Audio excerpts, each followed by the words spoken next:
Ayan mga babes, napaka-excited kong gamitin itong Braymode shampoo and conditioner. 400 ml. Kararating lang yung in-order ko dito sa TikTok shop.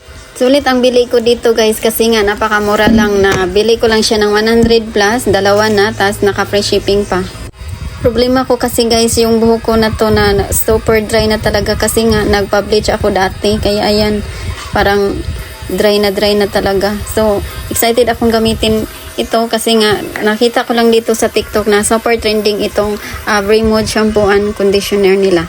So, matry ko nga kung iepekto ba sa napaka-dry ko na hair. So, yung una kong, siyempre, yung unang inilagay ko, itong shampoo. Ayan. So, this product, guys, is rich in cocoa butter that moisturize and prevent hair loss. So, nakapag-prevent pala ito ng guys, hair loss. So, bagay ito, kagaya sa akin na nagpo-falling hair talaga. It can prevent loss of pigments, makes the hair fresh, elegant, and bright.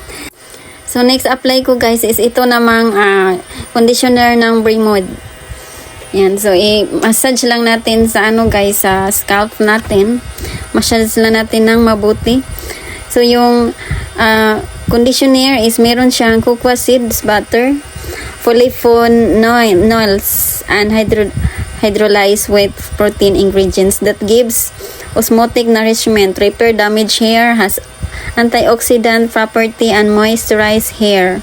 Wow. It also prevent hair damage, make it soft and smooth after use.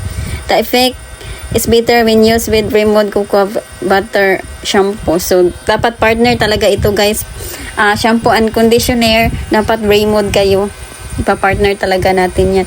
So, leave lang natin ng 3 to 5 minutes bago banlawan.